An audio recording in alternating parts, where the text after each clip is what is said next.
Hi, நம்ம சமோசா எப்படி செய்கிறதுன்னு பார்க்கலாம். அதுக்கு மைதா மாவு எடுத்துக்கோங்க. மைதா மாவு வந்து நம்ம சப்பாத்திக்கு பிசையணும் இல்லையா, கோதுமை மாவு, அதே பதத்துலேயே நம்ம பிசைஞ்சு எடுத்துக்கலாம். இந்த மாவு எடுத்துக்கிட்டு அதில் ஒரு ட்ராப் எண்ணெய், கொஞ்சமாக தேவையான அளவு உப்பு போட்டு இதை பிசைஞ்சு எடுத்துக்கலாம். இந்த மாதிரி பிசைஞ்சு வச்சு இது இருக்கட்டும். நெக்ஸ்ட்டு ஸ்டஃபிங் ரெடி பண்ணலாம். அதுக்கு ஆனியன் நீல வாக்கில் கட் பண்ணி எடுத்துக்கிறேன். இதுக்கு மசாலா வந்து மஞ்சள் பொடி, கரம் மசாலா, கார மிளகாத்தூள், தேவையான நீங்கள் சிக்கன் மசாலா எடுத்துக்கலாம். தேவையான அளவு உப்பு எடுத்துக்கிட்டு ஒரு பேன் வச்சுட்டு அதில் எண்ணெய் ஊற்றிடலாம். எண்ணெய் காஞ்சதுக்கப்புறமா அந்த கட் பண்ணி வச்சுருக்க வெங்காயத்தை போட்டுக்கலாம். வெங்காயம் வதங்கிட்ட பிறகு நம்ம சொன்னோம் இல்லையா மசாலா, அதெல்லாம் போட்டு வதக்கி எடுத்துக்கலாம். கொஞ்சம் அந்த மசாலா வதங்குற வரைக்கும் வதக்கிட்டு ஸ்டவ் ஆஃப் பண்ணி வச்சுருங்க.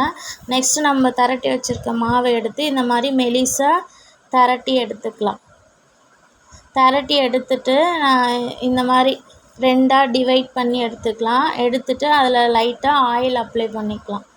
அப்ளை பண்ணிவிட்டு ஒரு பீஸ் எடுத்து இன்னொரு பீஸுக்கு மேலே கரெக்டாக வச்சுக்கோங்க.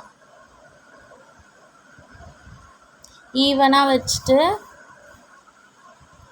இதுக்கு மேலே நம்ம ஸ்டஃபிங் ரெடி பண்ணோம் இல்லையா, ஆனியனு, அதை எடுத்து கொஞ்சமாக வச்சுக்கலாம். வச்சுட்டு நான் இது பிக்சரில் காமிச்சிருக்கேன் இல்லையா, அந்த மாதிரி மடிச்சுக்கோங்க. மடிச்சுட்டு இந்த கார்னர்லாம் வந்து இந்த மாதிரி கொஞ்சம் வெளியில் வராத அளவுக்கு க்ளோஸ் பண்ணி விட்டுருங்க. அவ்வளோதான், சமோசா ஷேப்பில் ரெடி பண்ணியாச்சு. நான் மீதி இருக்க மாவையும் இந்த மாதிரி ரெடி பண்ணி வச்சுட்டேன். அடுத்தது ஒரு பேன் வச்சுப்போம். தேவையான அளவு எண்ணெய் ஊற்றிப்போம். எண்ணெய் காஞ்சதுக்கப்புறமா நம்ம ரெடி பண்ணி வச்சுருக்க அந்த சமோசா பீசஸை போட்டு பொரித்து எடுத்துக்கலாம்.